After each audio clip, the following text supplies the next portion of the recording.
Why are the Atlanta Braves so bad?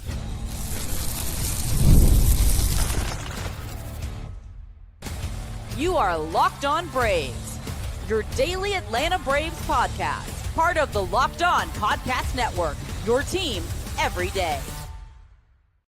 Hey, welcome back to Locked On Braves, part of Locked On Sports Atlanta, where we cover your favorite Atlanta sports teams each and every day. I'm your host, Jake Mastroianni. You can follow me on social media at shortstopball. Check out the podcast there at LockedOn_Braves on X and Locked On Braves on Instagram. If you're new and watching this on YouTube, please do me a huge favor. Hit that subscribe button, hit the thumbs up button, leave me a comment down below, as it does help out the show a ton whenever you do those things. We're up over 14,000 subscribers now on YouTube. So thank you so much for that as we push towards 15K. Maybe by the end of the year, let's get another hashtag going and help us out.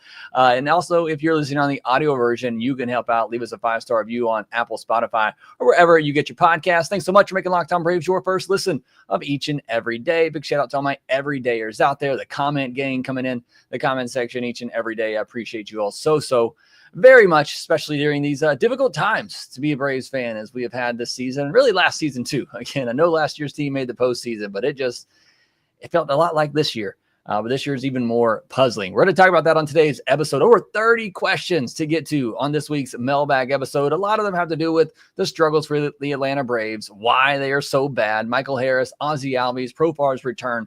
A lot to discuss on today's episode, which is brought to you by Gametime. Download the Gametime app, create an account, and use code LOCKEDONMLB for $20 off your first purchase. Like I said, on today's episode, we got over 30 questions that I'm going to try to answer. So I'm going to move through these pretty quickly. And the first one is not really, well, I guess it is a question in here, not one that I have an answer for, unfortunately, but I thought it was funny. It's had me laughing for the last 10 minutes after I read it. And it's from Sethan. And there's a word in here. I'm not going to say it. Most don't consider it a curse word, but I'm just not going to say it.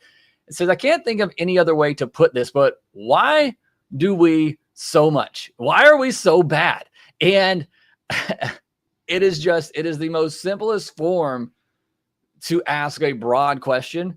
And it is the question that we all are trying to answer ourselves. Look, there are some of you out there, and go take your victory laps if you want to, but there are some out there that from the get-go said the Braves are going to be bad this year. I tend to think those are fans that are just always pessimistic. Most people thought this Braves team was going to be really good this season. And look, we're all halfway through. I'm not trying to throw in the towel or anything, but most smart people that followed the game thought this Braves team would be one of the best in baseball. They had second or third best odds to win the World Series coming into the year. Why are they so bad? And there's a lot of factors, I think, that go into this, but the biggest one is the offense, and guys just not either performing at what they've done in the past or regressing. And a lot of us believe, myself included this year, that, Michael Harris, he'd take that next step as a hitter. Well, he's regressed. Ozzie Albies, healthy this year. He'd put up the regular numbers that he normally does. Well, he hasn't. Austin Riley, this could be his MVP type of season. Well, it hasn't. I hate to just pick on those three, but even Ozuna, the great start that he had, it was really just a lot of walks, and he hasn't been doing a ton of damage. And Matt Olson's had his ups and downs. Acuna was out for a little bit longer than we expected. And I think you can put a lot of the blame on the offense. We can talk a lot about the moves that Alex Anthopoulos didn't make to shore up the bullpen, shore up the rotation.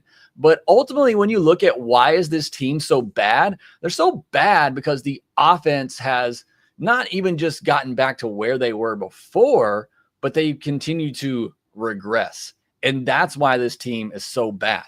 And look, the one move that Alex Anthopoulos, big move that he made in the offseason to help the offense was Jerickson Profar. And he's essentially been gone all year long. But even with Profar, I don't know that he could have saved this offense with the way that the other guys in the lineup have not been producing. So I just thought that question was very simply put. And it's one that has us all pulling our hair out, because how can a group of players that are still, this young with this much talent not be getting it done, and players that have done it before? And so it is just truly, truly maddening. And what makes this, look, if we didn't have any expectations, I don't think any of us would be as upset as we are right now. But we all had so much expectations for this team now that they're healthy, they're getting Acuna back, getting Strider back. We had so much expectations built up for this team, and they just haven't lived up to it. All right, that's one of over 30 questions, so I got to move a little bit quicker. Colin Moses, is it time to sell? I think the offense has shown we are not a playoff team. Look, as much as I just talked about how bad this team is, I said for this stretch to end the month, they need a split in New York, and even if they lose the series to the Phillies, they still go 3-4 in this stretch, and then you got to go 8-4 in that stretch leading up to the All-Star break to get, I believe that would put them within 2 games of 500. So even if they lose this series to the Phillies, there is still a path for them to get near enough to 500 by the All-Star break to give themselves a chance. I'm not completely throwing in the towel with this team. We're coming off a couple of bad losses in New York and some terrible offensive performances. So when is it time to sell? My bottom line on this has always been if you're more than 5 games out come the All-Star break. And as I looked this morning, there's 7 games out of a playoff spot. So you can make up 2 games between now and the end of July. So, but that's always been my cutoff, is more than 5 games out come the trade deadline is when I think this team should sell. Julie Craig, at this point, the Braves are stuck with Harris's contract until 2030. What needs to happen with him? Could you send him down to get work in and play White when Profar returns? I think at some point you're going to have to, for the benefit of Michael Harris. And maybe it is when Profar returns, because you get some more help in the outfield. You do it right now, and you're throwing out an outfield of Verdugo, Eli White, and Ronald Acuna Jr. And I don't think that's what you want. But you get Profar back, and you can at least put him in left with Ronald in center, and then you can live with Eli White in center, Profar in left, Acuna in right, and Eli White in center. And you can probably live with that. So that might be the point where you make a move with Michael Harris. You send him down, try to get him right, because look, we know what the problem is, and I detailed it the other day on the podcast. We know what the problems are with Michael. It's just, can he change them on the fly? Is he willing to make those changes? That's another thing. We just don't know. But can he make those changes? If he is willing, can he make those changes on the fly during a big league season, or does he need to go down to the minor league level to try to work that out? I think we're at the point now you got to send him down and just live with a hit defensively. Look, Jeff McNeil robbed a home run the other day. He's playing center field for the Mets. Do I love watching Michael out there? Do I love having that great defense because he does save you some runs? Yeah, but you can live with a subpar defender in center field. You can't live with the worst hitter in baseball in your lineup right now, and that's almost what you have with Michael Harris. Justin Shoemake, do you see Harris or Albies being able to figure it out at the plate? It's really hard watching these guys at the plate right now. Harris's OPS is about 200 points below the league average. Ozzie's about 120. These 2 guys are better than this. Michael Harris is 24 years old and very talented. I find it hard to believe that he can't figure it out. I know a lot of people point to Jason Hayward, Jeff Francoeur, comps as guys who thought we were really talented, thought they could figure it out, and never really did. Although Hayward had good years, Francoeur had some good years. It's hard for me to believe that a guy that young, that talented, can't figure it out, especially when we know what the issue is. And maybe maybe that plate approach never comes. Maybe that plate discipline never comes. It's hard to believe that he can't figure it out. Ozzie, I don't know, because he's always really benefited from the slug. And now that they've changed the baseballs to where there's more drag on him and that slug isn't coming, if he's not a home run hitter, what is Ozzie Albies? Because he doesn't walk. It's not like he's a slap singles hitter. If he doesn't have that power, who is Ozzie Albies as a hitter? So again, even though I know Harris has been worse statistically, I think I'm less worried about Michael long-term than I am Ozzie. Caleb Calhoun, when league expands to 32, what do you think divisions and playoff look like? What would you like it to be? I don't know. This is a question. I don't really know if we have time to answer for it now, but I wouldn't mind going back to just keeping it 2 leagues and interleague play going away. I doubt that's ever going to happen again. I'm very much old school too. Give me 14 playoffs, but I think they're never going back on what it is now. So what I want is not what the league wants, and it's probably not what most people want. Julie Craig, do you think Ozuna will get traded at the deadline? Do you see anyone else from the Rays moving at the deadline? I don't think Ozuna gets traded. I just don't know what his value would be. And I think the Braves are going to be in it. So no, I don't think he'll get it traded, or at least I think they'll be close enough that they're not sellers, because I just don't think the value of trading Ozuna is really going to be all that worth it. Matt Karts, these hitters don't make adjustment. It appears they are stubborn and set in their ways. Maybe AA should have known more about their personalities when dealing with adversity before handing out these long-term deals. I mean, in the case of Michael Harris, yes. In the case of Austin Riley, he faced adversity. I mean, you remember he came in the league, set the world on fire, faced adversity the second half of that first year, faced adversity that next year.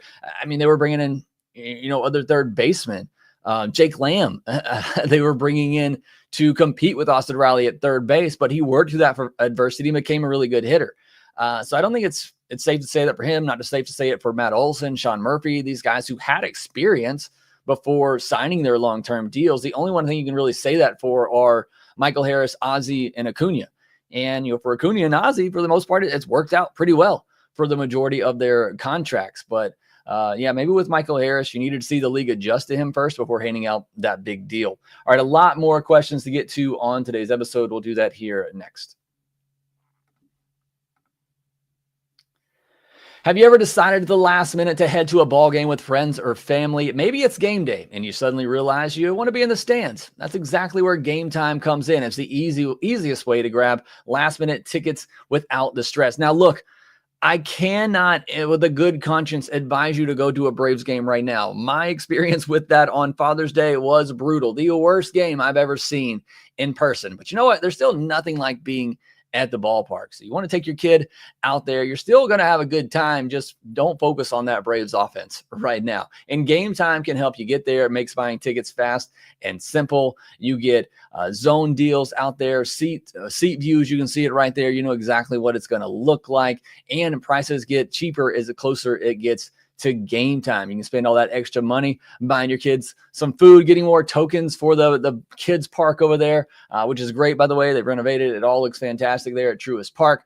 So take the guesswork out of buying tickets with Gametime. Download the Gametime app, create an account, use code LOCKEDONMLB for $20 off your first purchase. Terms apply. Again, create an account, redeem code LOCKEDONMLB for $20 off. Download the Gametime app today. Last minute tickets, lowest price guaranteed. All right, let's jump right back into the questions, as I do have a lot more to get to. Caleb Cook, diehard Braves fan and will continue to be, but being from Nashville, do you think there will ever be an MLB team here? Go Braves. So I think Nashville is a prime spot for a team, especially if you're going to put another one in the South. So I think either there or in one of the Carolinas, I think is probably the most likely destination if there is going to be a team in the Southeast. JJ, if Michael Harris continues to struggle, what do you think of him being a pinch hitter, runner, or defensive replacement late in games? His clutch hitting and defense are the only thing he's doing well right now. Why do Rodriguez in center field to replace him? You can't relegate Michael Harris to the bench. He is a long-term piece of this team, whether you like it or not. He's got to play every day, and he's got to figure this out. I think the only alternative is to move him down to AAA to let him get those reps in. Chris Mofield, seems like ownership did not let AA spend as he wanted to reset the tax. Fans' perspective, the front office did not invest to make the team better. Do you think the clubhouse also feels the front office punted this season too? If they did, that's pretty weak-minded. And look, it's not like they're a bottom half payroll in baseball. It's still a top half of the league type of payroll. So they spent money. It's just the one thing they went and spent money on was Profar, and he's been gone all year. I think that's played a big part on the clubhouse and on the team, but I don't think them not spending money has had much of an effect on the clubhouse. I think it's had an effect on the team, but not on the clubhouse. Chris Mofield, who is your biggest disappointment this season? Easily for me, it's Michael Harris and Austin Riley. Hard to believe biggest contract in team history is Riley. Anyone ever deserved that? It was Freddie or Chipper.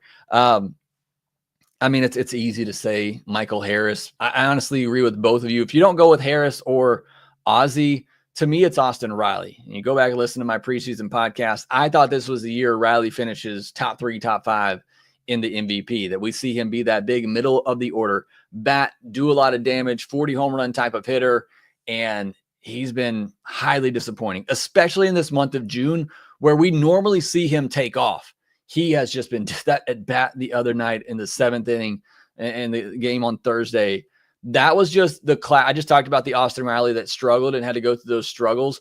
That was the Austin Riley we saw at the second half of his first year and the year after that, where he just could not lay off those sliders down and away. And it was just some brutal at bats. And we've seen that far too much from Austin Riley this year. Dustin Mounts, what do you think the roster move is when Profar returns next week? Rain expected several days, so hoping no rainouts for Verdugo or Fairchild. Verdugo is a lefty and at least makes more contact hitting, but Fairchild has more speed and better defense. I think part of that depends on what you're doing with Eli White, because if Eli White goes to the bench, then you got your pinch runner right there. I think Verdugo gives you more as being that veteran left-handed hitter that can at least put the ball in play. You need a pinch hitter, maybe for a Nick Allen to at least put the ball in play. I think he gives you more value. So I think Fairchild is the one that is likely to go. Alex Applefield, at this point, who do you see making the All-Star game for Atlanta? We know Ronald more than likely. Who else do you believe can make it? I think it's Schwellenbach. I think they have 3 All-Stars, and maybe they'll at least put Chris Sale on the team, even though he's not going to be eligible. I think Chris Sale, Schwellenbach, and Ronald are deserving of being All-Stars. I think it's most likely just going to be Ronald and Schwellenbach who are there. Dustin Mounts, it's 100% obvious. Well, let me backtrack. Matt Olson should be in the All-Star game too. Last I looked, top F4 leader among first basemen, NL first baseman. So I think he's somewhat deserving of being at the All-Star game. So I throw that out there as well. Dustin Mounts, it's 100% obvious now. Ownership limited, AA's money to spend. Who do you see as possible trade options with more than this year of control that may be able to buy and sell this year? I mean, Luis Robert, if you feel like there's a bounce back coming from him, there's at least some control going forward. But honestly, Dennis Santana of the Pirates is another one I've talked about as a reliever that's under control. Those are the 2 names that come to mind. I haven't looked too deep into that of guys who are under control for years to come, but those are the first 2 that come to mind as players I've mentioned in the past. Ryan Kazmierzak says, would triangle lineup like Profar, Olsen, Acuna make sense? I get the positives of hitting Ronald leadoff, but the negatives, mainly him following for 600 OPS guys, seems to matter quite a bit. Either way, I think having that top 3 of Profar, of Acuna, Profar, Olsen, Profar, Olsen, Acuna, I think is going to help. It's going to lengthen the lineup a little bit more and, put Ozuna, Riley, Baldwin, Murphy, and all of a sudden your 1 through 6 looks okay. Now you still need more out of Riley and Ozuna. So I don't know that it necessarily matters too much how you put it together. I don't know. I don't like Olsen clogging up the base pass in front of Acuna, so I wouldn't put Olsen in front of Acuna. I'd either go Profar, Acuna, Olsen, or Acuna, Profar, Olsen. Eddie, what would a trade for Duran and Buehler look like? I know both have been having down years, but Buehler really so, but it's a veteran arm that can get innings realistically. What are you giving up for them? For Buehler, I don't think you're giving up much because 1, he's been bad, and 2, he's making a good bit of money. I think $21.3 million, whatever the qualifying offer was, is what the Red Sox signed him for. So that's a good bit of money. So I don't think you'd have to give up much for him. I feel like people are undervaluing Duran. I know maybe last year was a bit of I don't want to say a fluke, but maybe an overperformance, and we're seeing some regression for him. I still think he's a really good player. So I think the price should be high for Jarren Duran. And I just don't know. I don't think see the Braves having the prospect capital to do a move like that. And I don't think them paying the money that it's going to take to get a Walker Buehler for a guy that's been worse than, Bryce Elder. Daniel Blake Hill, is Nacho playing third base because that's where the org sees him, or because that is where Gwinnett needs him with his arm strength? I would think second base is the more logical spot. I just think that's where the organization sees him. They tried him at shortstop. I think they finally came to the conclusion he's not a shortstop and that third base is his position. So I think that's why he's playing third base. Do I think if he were healthy, and again, if you missed it, he got hurt the other day. If he were healthy and they wanted to make a change at second base, I don't think they would hesitate to put Nacho there and feel comfortable with him playing it. That's where he played when he was initially called up. But I do think third base is probably his spot, even though he doesn't have the power necessarily for it. Nacho is an enigma. It's similar to Vaughn Grissom, whereas Grissom had the bat, but you didn't know where you were going to play him. Nacho has the bat for average, but doesn't have the power for third, doesn't have the range for shortstop. So it's the second kind of top hitting prospect like that for the Braves that you don't really know what to do with them. Nicholas Simonik says, are there any buy low or change of scenery candidates that would make sense for the Braves? I honestly haven't looked too much into that. I don't want any more change of scenery type of guys taking shots on that like you've done with Jared Kelenic. Now, maybe you're doing it, somebody on a cheap deal. You're not having to spend $24 million to go get a Jared Kelenic, something like that. I don't mind it if you're not giving up a ton of either prospect capital or money. But I haven't looked too much into some of those names. You got some, let me know in the comment section below, and I'll certainly respond to those. J-Baz, I don't know if this would help anything, but when do you think we start benching players for mad play? Because you can keep letting Verdugo and Ozzie and Harris keep going out there every game and play awful and not have any worry about losing their spot. Are we not at that point now? I mean, I talked about this on the postcast. You're past the point of waiting for Michael Harris to turn it around. The excuse early on was, okay, well, he's always been a slow starter. He usually picks it up in June. Well, that hasn't happened. The excuse for Ozzie is that, okay, he has these ups and downs. Well, he's had a lot more downs than the one up that he's had this year. So I think we're at that point that you got to give some other guys opportunity. It's just, who are you giving opportunities to? Eli White's the only guy that I would maybe want to see get more of an opportunity. We've probably seen enough of Verdugo at this point. Fairchild's not getting opportunities over either of those guys. Nacho would be the only one. I mentioned on the Monday podcast or Tuesday, whenever it was, when I did the minor league spotlight, Nacho's down there. Carlos Rodriguez is down there. You have some guys at AAA that maybe you could call up to push those guys, but there's nobody currently on the bench at the major league level that's going to push those guys. Another one from Matt Karts. This team literally gives no effort on getaway days. They can't wait to get on the plane. Something is wrong within the mental makeup of this team. I know it can't be measured, but something has to be off in that clubhouse. Quick at bats, easy outs, no walks, no matter the pitcher. And it does certainly feel this way. I ran some of the numbers on it yesterday. They are 10-16 this year in series finales. So certainly not great, but it's honestly not even as bad as what I thought it would be. They're also 8-13 when they have to travel the next day. So that could be they're on a road trip and they're going from one city to the next, or it could be they're on the road and traveling back home, but they're 8-13 in those days. So again, they are bad, and that it definitely feels that way.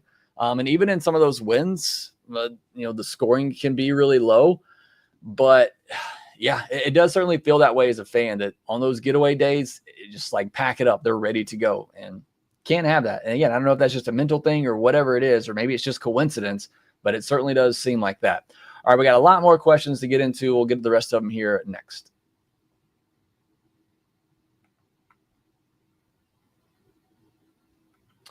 Jumping back into these questions, bad news. Barv says, I know it's not all hires, but it's obvious what he has done has made these guys more lost and more confused at the plate. At what point do they fix to move on from him, and how is it something that ultimately gets fixed? Look, it's hard to judge a guy in his first year managing a team, but I don't know that I disagree, because what we thought Hires was going to do, and look, we don't know. We're not in the clubhouse. We're not necessarily seeing what he's working on, what he's telling these guys every day. But what we were hoping Hires would do was implement a more well-rounded hitter while not zapping all of the power. What it seems to have done is it's created a more patient hitter with less power. And that patience isn't maybe paying off in more walks. We're seeing this team get a lot of walks this year, but the extra base hits aren't there. And like, this is a lineup. I just don't think this lineup is catered to do what you wanted Tim Hires to do. I don't think you have the personnel to do what you wanted Tim Hires to do. This team, this lineup, this personnel was built to hit home runs. And I feel like they have been trying to make some adjustments to be more well-rounded hitters, but it's come at the expense of what made them so good, and the extra base hits. You go back to that series in New York, 4-game series, you got 2 home runs in a 4-game series. You go back to that series in Colorado, a series they won, no home runs in Colorado. And yes, I would love to see them be a more well-rounded team that can take their walks, that can put the ball in play and just pick up some singles every now and then. But this lineup was built on power, and now that seems to have been zapped from this. And look, not all Tim Hires' fault, excuses, but the baseballs do have more drag on them. That's been proved. Andrew McCutchen, he asked the commissioner herself, who confirmed it. The baseballs are not traveling as much this year. We can see it from the data. So that's outside of the Braves' control. But I do think what they brought in Tim Hires to do, this personnel is not fit to do that. Dave Vesey, what do the coaches do after dreadful plate appearances from Harris, Albies, etc.? Is there a follow-up by Hires suggesting altering their approach? Because obviously we haven't seen that in the first 3 months of the season. They just keep repeating the exact same mistakes every night. I think at this point, you just revert back and say, whatever you were doing in 2023 and before, because it's not like 2023 was the only year that these hitters were really good. Just go back to doing that because they just seem to be stuck in between, and it's making them just bad hitters, as the simplest way that I can put it. Will Jenkins, what's even happening anymore? It feels like the night-to-night expectation is to put up 3-ish runs and lose in devastating fashion, pinning a Sale or Schwelly gym.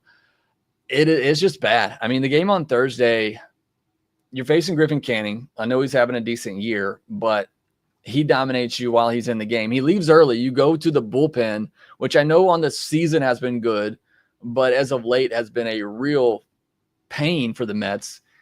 And it's just bad at bat after bad at bat. I don't know. I was pulling my hair out trying to watch that game, just thinking, how can this offense be this bad?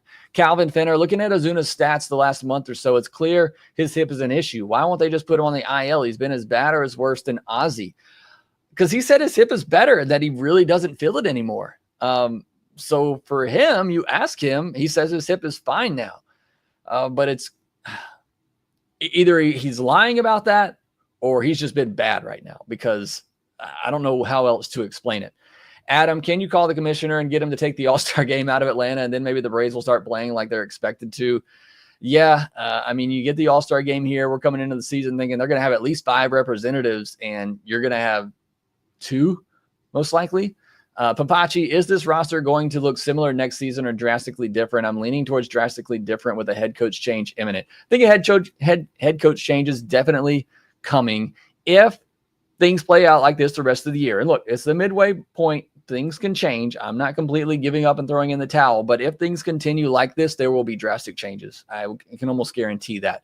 KT, what are the odds Ozuna is a Brave in September at this point? What's the long-term shortstop position look like in your opinion? Seems like Nacho is destined to be a second baseman. Does that make him a possible trade piece? So I think Ozuna is here September. Like I said earlier, I don't think he's traded, so I think he's here in September.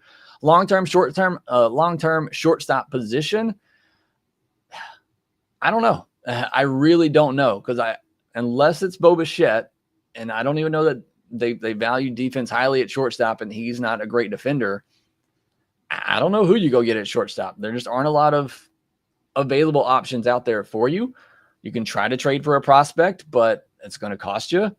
So I don't know what the future looks like at shortstop. It's been a question for years now, and we still don't really have an answer for it.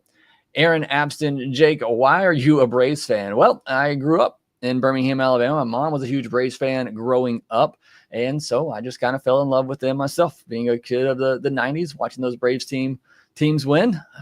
It's being the closest ballpark to me, so that's why I'm a Braves fan. JBray721, when does the time come when Tim Hires is finally going to be held accountable? Another Tim Hires question here. Look, I'll restate it one more time, and then we'll move on. I think they brought him in to make this offense something that they are not, and this personnel is just not able to adjust to what Tim Hires wants to do. So does that mean you just move on and get a guy that is able to coach to this type of personnel, or do you change the personnel? That one of those two things has to happen. Matt, grade A's offseason through the first half of the season. He failed us on multiple accounts, especially with the starting rotation. Knowing you had 2 guys that were relievers and probably needed rest, not to mention injuries happening, he did not provide us with any depth. That is the big failure of the offseason, and I think you're grading it now. I don't remember what I gave it, during the preseason, but I think I definitely would give it at least a C- here. Look, you went out and made a pretty solid move for left field and Profar that I think would have been one of those hitters that Tim Hires could coach. But that obviously hasn't worked out with him getting suspended. But the one thing we did know is you didn't go out there and get any starting pitching depth or any bullpen depth to replace Joe Jimenez, AJ Minter, and that has certainly hurt. Again, the biggest issue, though, has been the offense. It hasn't been the pitching. It hasn't helped that they haven't had the depth there in the rotation of the bullpen. But the reason the Braves are so bad, to bring it full circle where we started this podcast, is because of the offense.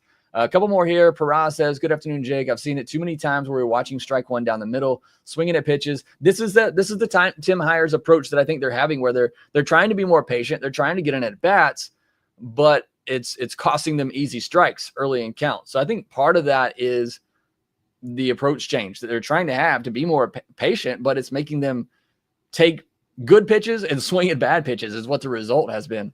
Nate, when is Daysville going to be back? We could use him in the bullpen. I haven't heard nothing about Daysville. I was thinking about that the other day. There's been no update on him since he went on the IL, so I don't know. Mark Blow, now for my question. Who do you want to be the manager next year? Snick can't be given an extension. Torey Lovello's always been my top candidate. I don't know what his situation is with the Diamondbacks, or if they could even get him out of that, but he's one of my favorite managers right now in baseball, so I would love to get him. Dustin Melton, do the Braves need David Ross is one I don't mind either. I thought he did a pretty good job in Chicago there, obviously helping them win a World Series. So I don't mind David Ross either as another candidate. Dustin Melton, do the Braves need to make moves now to make a run at the wild card spot? I think they need to go get a starter now to help give them some depth in the rotation. I think that needs to happen today. So yeah, they definitely need to make some moves. You can make at least a small one now to give you some depth in the rotation. And then if you're in it at the deadline, making another move for a big bullpen piece, I think at least those two moves need to happen. All right, that's all the questions. We got to in almost under 30 minutes on today's episode. Thanks so much for joining me here today. Thanks so much for all those great questions. Ben Greedy, Mass Boost, Nate Collins, Let's Go Braves, JB Jr. in here with me live. Charles Playmail says, change the personnel. If it continues like this, they will. There will be some personnel changes this offseason with the players. Luis S., why wouldn't we trade Ozuna? Just because the value that I think you might potentially get back is not worth trading him for. If you're somewhat in it. I mean, if you're completely out of it and you just want to get something for the sake of getting something for him, then sure. I just don't think the value is going to be as high as many people think.